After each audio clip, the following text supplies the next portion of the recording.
Kita apa pernah menjamin bahwasanya kita akan mati husnul khatimah dalam keadaan iman? Siapa yang menggaransi iman kita? Tidak ada. Minta hidayah supaya Allah itu memberikan istiqomah setelah kita dapat ilmu yang benar. Bukankah Allah menunjukkan lembaran-lembaran kehidupan sejarah, banyak orang yang mereka itu bertabur iman di awal kehidupan, tetapi mereka matinya murtad. Bal'am bin Ba'urah, apa kurangnya Bal'am bin Ba'urah? Hidup pada zaman Nabi Musa, di mana doanya dikabulkan oleh Allah setiap waktu-waktu yang sempit dan terdesak. Sampai Malik bin Dinar berkata, karena mujabud da'wah fi syada'id. Kalau sudah bicara tentang Bal'am bin Ba'urah, Masya Allah, doanya selalu dikabulkan oleh Allah dalam keadaan genting. Kata Malik bin Dinar rahimahullahu ta'ala ketika menafsirkan surat Al-A'raf 175. Tapi matinya murtad. Rajal Unfuah, sahabat Nabi, dipuji oleh Abu Bakar, dipilih oleh Abu Bakar untuk menjadi delegasi sunnah, mendakwahkan kepada Musailamah al-Kadzdzab. Matinya beriman, murtad.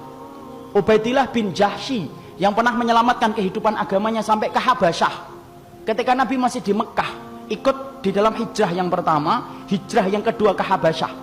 Beriman? Tidak, murtad di Habasyah. Kecintaannya minum khamr menjadikan dia murtad. Seorang muadzin yang diceritakan oleh Imam Qurtubi, murtad ketika kemudian tergiur dengan pesona seorang wanita yang dia lihat ketika adzan di tempat yang tinggi. Orang dulu ketika adzan naik ke tempat yang tinggi, melihat seorang wanita begitu cantik, turun, ini gentle dia ini, turun. Dia katakan dia cinta sama wanita itu. Wanita itu berkata, tidak bisa kamu ini nerima kamu, karena kami Nasrani dan kamu Muslim. Loh, dengan apa saya bisa diterima? Berpindah kepada Nasara. Pindah, ikhwan. Murtad, meninggalnya di hari dia meninggal dunia. Akan mencampuri istrinya, naik ke atap, kemudian jatuh.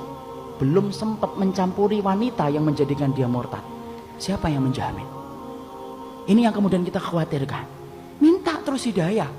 Kenapa kita minta hidayah walaupun kita itu sudah memelihara jenggot, sudah kemudian ngaji, istri kita sudah kemudian berhijab yang syar'i, kegiatan kita sering datang ke kajian ilmu, bertemunya kita dengan orang yang solih, terus kita menjaga hangatnya iman. Tapi kenapa kita tetap minta hidayah walaupun ikhtiar sudah kita lakukan? Karena tidak ada yang menjamin antum akan masuk surga kecuali Allah. Makanya sampai dikatakan oleh Rasulullah, ada di antara kalian, fa inna ahadakum la ya'malu bi amali ahlil jannah hatta yakuna bainahu wa bainaha illa dhira'un fayasbiqu alaihi alkitab fayamalu bi amali ahli nari hatta yadkhuluha.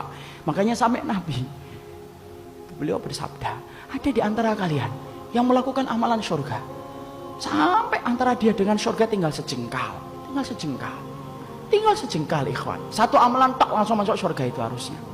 Tapi ternyata catatan takdir mendahului apa yang dia lakukan.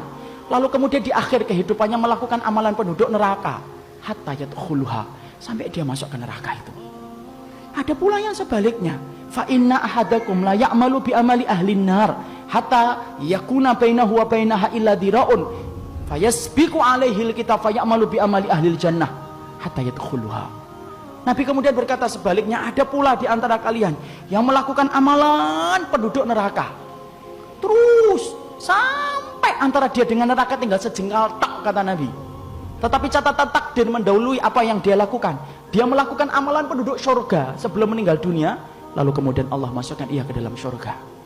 Antum tahu Usairim bin Abdul Ashhal? Usairim bin Abdul Ashhal, seseorang sahabat yang dikatakan oleh Nabi sebagai penduduk surga, tapi keningnya tidak pernah dipakai untuk bersujud kepada Rabbnya. Karena apa? Masuk Islamnya belum ada 24 jam. Ketika dia masuk Islam mengucapkan syahadat, dia bertanya, sholat? Belum waktunya sholat. Apa yang saya lakukan? Ayo berjuang bersama Rasulullah. Berjuang bersama Rasulullah SAW dan para sahabat. Ketika kemudian dalam peperangan tersebut Allah takdirkan dia meninggal dunia. Ketika meninggal dunia, maka rame para sahabat membicarakan tentang Usairim bin Abdul Ashhal. Sampai Abu Hurairah berkata, inilah penduduk surga yang belum pernah menempelkan keningnya untuk mencium bumi bersujud kepada Allah. Itulah Usairim bin Abdul Ashhal. Siapa yang jamin ikhwan? Jangan sombong kalau kita hari ini sudah ngikut Pak. Jangan sombong ketika kita hari ini sudah ngaji. Belum tentu itu akan menjadi jaminan bahwasanya itu menjadi keimanan kita ketika meninggal dunia. Jangan magrur. Apa itu magrur? Tertipu dengan amalan kita. Merasa bahwasanya amalan kita itu akan pasti menjadikan kita masuk surga. Siapa yang jamin? Minta hidayah kepada Allah, supaya kemudian kita diberikan oleh Allah. Kalau antum betul-betul orang yang solih, supaya hidayah yang antum minta menjadikan antum diberikan istiqomah sampai antum meninggal dunia.